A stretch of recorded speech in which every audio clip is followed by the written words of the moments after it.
চিংড়ি মাছ পছন্দ করে না এমন মানুষের জুড়ি মেলা ভার।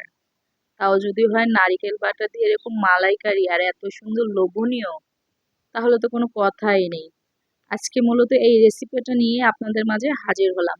হ্যালো এভরিওয়ান, আসসালামু আলাইকুম। তো চলে এসেছি আজকে ছোট্ট এবং ইউনিক একটা রেসিপি নিয়ে। তো এই যে মাছগুলোকে একটু আমি লবণ আর হলুদ দিয়ে ভালো করে ভেজে নিচ্ছি তেলে।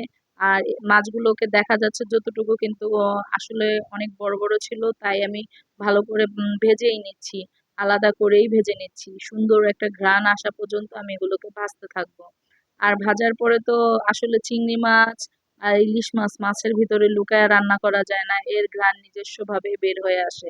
তো আমারটাও সেম অবস্থা হয়েছে, প্রচন্ড ঘ্রাণে মাশাআল্লাহ ঘর মৌ মৌ করতেছে।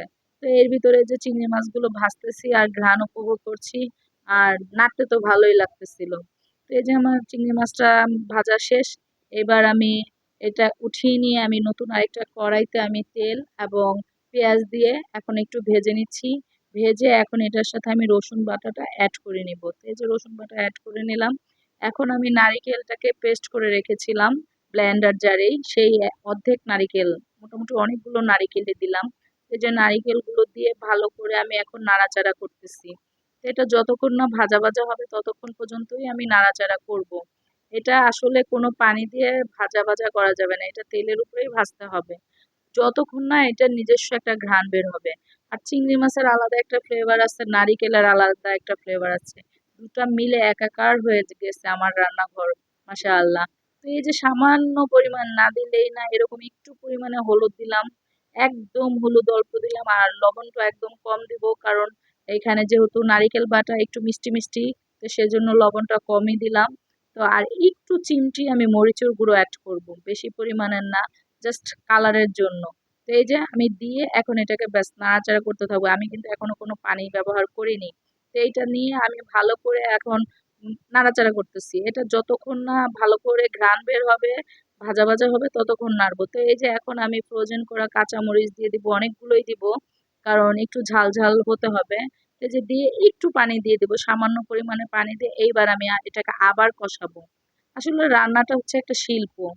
যত ধৈর্য নিয়ে সময় নিয়ে আপনি রান্নাটাকে করবেন তত মজাদার হবে এবং সবার মন জয় করতে পারবেন, আমি এটা বিশ্বাস করি।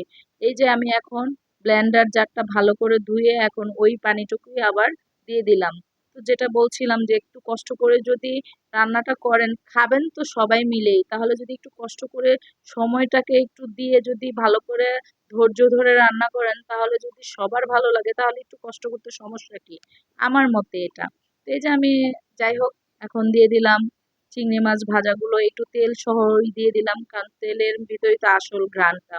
তো দিয়ে এখন এটাকে আমি ভালো করে নাড়াচাড়া করে এখন বলক এসে পড়েছে, এটাকে বারবার নাড়তেছি যেন নিচে না লেগে যায়, কারণ এটা তো নারিকেল বাটা ঘন, এটা লেগে যাওয়ার চান্স থাকে।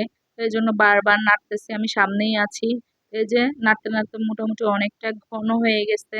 তো এই যে নাড়তেছি, আর ঘ্রাণটা মাশাল্লাহ অনেক অনেক সুন্দর হয়েছে, আর খেতে তো কি বলবো, মাশাআল্লাহ অনেক অনেক ভালো হয়েছে, খুব ভালো হয়েছে। আর এরকম একটা রেসিপি যদি আপনার হঠাৎ কোনো মেহমানও চলে আসে, আপনি কিন্তু অবশ্যই অবশ্যই তার সামনে অনায়াসে দিতে পারবেন। আর আপনার ঘরে নিজেই চেটেপুটে খেয়ে মন ভরে আনন্দ উল্লাস নিয়ে আপনি খেয়ে উঠতে পারবেন, এরকম একটা রেসিপি আমার মতে। তো এই যে আমার এটা কিন্তু তেল ভেসে উঠেছে, ভালো করে তেলটা উঠে আসছে, দেখাই যাচ্ছে ভালো একটু তেল উঠে আসছে। এই যে আমি এবার একটু আবার ঢেকে দিব, ঢেকে দিয়ে আরেকটু এটাকে আরেকটু ভাজা ভাজা করব। তো এই যে আমার অলরেডি রান্না শেষ, কমপ্লিট। আর দেখতেই তো বুঝতেই পারতেছেন, মাশাআল্লাহ, আলহামদুলিল্লাহ, আল্লাহর অশেষ মেহেরবানি, রিজিকে রেখেছিল তাই খেয়েছি, আলহামদুলিল্লাহ, খুব মজা। আপনারা সবাই ট্রাই করবেন, ইনশাআল্লাহ ইনশাআল্লাহ আপনাদের নিজেদেরও ভালো লাগবে রেসিপিটা। তো সবাই ভালো থাকবেন, সুস্থ থাকবেন, দোয়া করবেন। আল্লাহ হাফেজ, আসসালামু আলাইকুম।